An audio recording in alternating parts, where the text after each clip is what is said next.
કીધું એટલે કઈ કઈ કીધું કે બે વચન મારા બાકી છે। એમાં પહેલા વચનની અંદર હું માગું છું કે સુનહુ પ્રાણ પ્રિય ભાવતજી કા દેહુ એક બર ભરત હિટિકા દેહુ એક બર ભરત હિટિકા।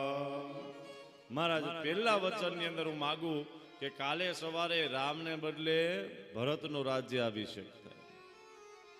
દશરથ રાજા કહેવા લાગ્યા દેવી એમાં કઈ મોટી વાત છે, રામ માટે તો ભરત પ્રાણથી પણ પ્રિય છે। જા હું તમને વચન આપું છું કે હમણાં સુમંતને મોકલું મોસાળમાં જઈ અને ભરતને તેડીને લાવે અને કાલે સવારે રામને બદલે ભરતનો રાજ્યાભિષેક કરીશ। એમાં કઈ મોટી વાત છે? બીજું વચન માગો જે જોઈએ તે। બીજું વચન માગવાનું કીધું એટલે કઈ કઈ માગે છે કે બીજા વચનની અંદર મહારાજ હું માગું કે માગહુ દુષ્બર દૂર કરજો રે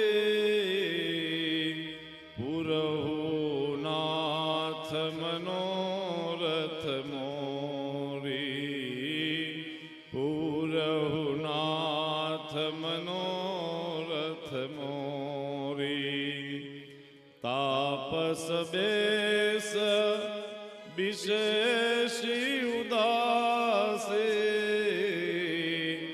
14 બરિશ રામ બનવાસી 14 બરિશ રામ બનવાસી।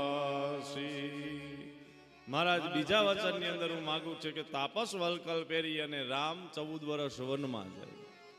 આમ જા કીધું કા દશરથ રાજાના પગ નીચેથી જમીન ખસી ગઈ। દશરથ મહારાજ કહેવા લાગ્યા કે દેવી તમે હું માગો છો, તમારી અક્કલ તો ઠેકાણે છે ને? તમે દેવી જોઈ વિચારીને નથી માંગ્યું, બીજું જે જોઈએ એ માગી લ્યો। કઈ કઈ કહે કે બે વચનની અંદર મારે આ જ જોઈએ છે, બીજું કઈ નથી જોતું। બીજા વચનમાં રામ 14 વર્ષ વનમાં જાય। દશરથ મહારાજ કહેવા લાગ્યા કે દેવી એવું તમને રામ પ્રત્યે કયું દુઃખ પડી ગયું કે તમે રામને વનમાં મોકલવા માટે તૈયાર થયા? દેવી તમે કહેતા હોય ને તો હું સ્વર્ગમાંથી બીજું અયોધ્યા નીચે ઉતારી દઉં, તમે કહેતા હોય તો હું મારા પ્રાણ આપી દઉં, પણ રામને વનમાં મોકલવાનું વચન છે ને દેવી, પાછું લઈ લો। કઈ કઈ કહેવા લાગ્યા કે બીજા વચનની અંદર મારે આ જ જોઈએ છે અને તમે રામના સોગંદ ખાધા છે કે તમને જે માગું એ તમે મને આપશો। દશરથ મહારાજ કે દેવી હજી તમે તમારું વચન પાછું લઈ લ્યો, આ તમે જોઈ વિચારીને નથી માંગ્યું।